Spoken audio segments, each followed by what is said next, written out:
CA शब्बी आलम आप लोगों का अपने चैनल में फिर से स्वागत करता हूं। आज हम लोग बात करने वाले हैं गुड्स एंड सर्विसेज टैक्स यानी कि जीएसटी के ऊपर। आज का हमारा टॉपिक है व्हाट इज जीएसटी।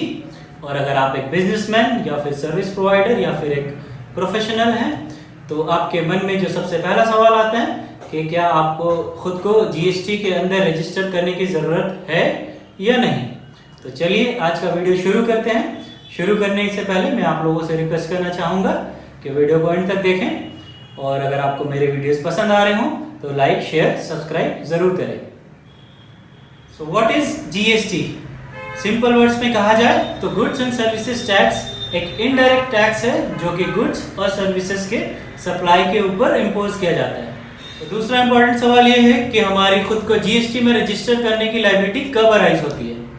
हमारी जीएसटी में खुद को रजिस्टर करने की लायबिलिटी तब अराइज होती है जब हमारा एग्रीगेट टर्नओवर स्पेसिफाइड लिमिट को एक्सीड कर जाता है। तो चलिए डिस्कस करते हैं कि एग्रीगेट टर्नओवर और स्पेसिफाइड लिमिट क्या है। एग्रीगेट टर्नओवर एक पैन के अंदर किए गए सारे सप्लाईज जैसे कि taxable supply, exempt supply, export of goods, export of services और इंटरस्टेट सप्लाई के वैल्यू का सम टोटल है। सिंपल वर्ड्स में कहा जाए तो एक पैन के अंदर किए गए सारे सप्लाईज के सम टोटल को हम एग्रीगेट टर्नओवर कहते हैं। अगर आप एक सप्लायर ऑफ गुड्स है और आपका एग्रीगेट टर्नओवर 40 लाख रुपीस को क्रॉस करता है या फिर आप एक स्पेशल कैटेगरी स्टेट्स में आते हैं और आपका टर्नओवर 20 लाख रुपीस को क्रॉस करता है तो उस केस में आपको खुद को जीएसटी में रजिस्टर करने की लायबिलिटी अराइज हो जाती है। और अगर आप सप्लायर ऑफ सर्विसेज है और आपका एग्रीगेट टर्नओवर 20 लाख रुपीस को क्रॉस करता है या फिर आप स्पेशल कैटेगरी स्टेट्स में आते हैं और आपका टर्नओवर 10 लाख रुपीस को क्रॉस करता है तो उस केस में आपको खुद को जीएसटी में रजिस्टर करने की लायबिलिटी अराइज हो जाती है। और स्पेशल कैटेगरी स्टेट्स कौन कौन से हैं वो मैंने डिस्क्रिप्शन में मेंशन कर दिया है। तो ये थी टर्नओवर बेस्ड रजिस्ट्रेशन की कंडीशन।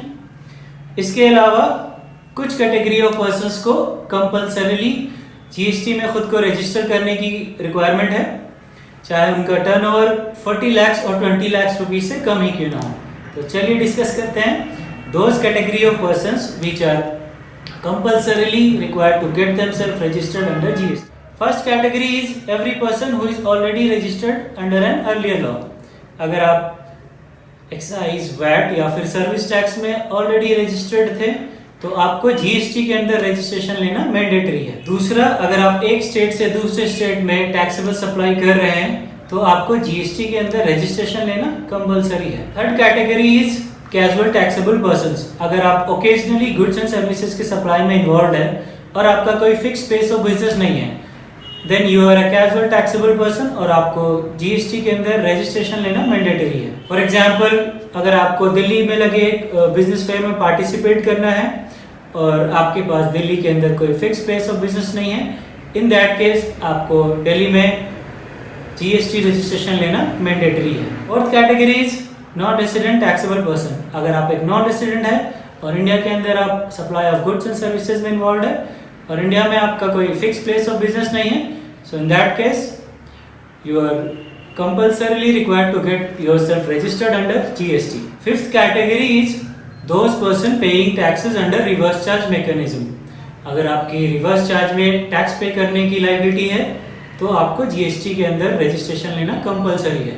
इसके अलावा अगर आप एक इनपुट सर्विस डिस्ट्रीब्यूटर है या फिर ई कॉमर्स ऑपरेटर है या फिर आप अपने गुड्स एंड सर्विसेज को ई कॉमर्स के थ्रू सप्लाई करते हैं सो इन दैट केस आपको जीएसटी के अंदर रजिस्ट्रेशन लेना मैंडेटरी है। तो आई होप आपको आज का मेरा ये वीडियो पसंद आया हो और आपके जीएसटी रजिस्ट्रेशन से रिलेटेड सारे डाउट्स क्लियर हो गए हो। इसके अलावा आप अपने क्वेरीज मुझे कमेंट सेक्शन में लिख सकते हैं या फिर मुझे डायरेक्टली टेक्स्ट भी कर सकते हैं।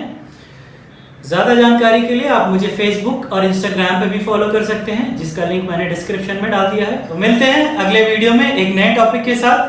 तब तक के लिए जागरूक रहें, अपना ख्याल रखें। जय हिंद।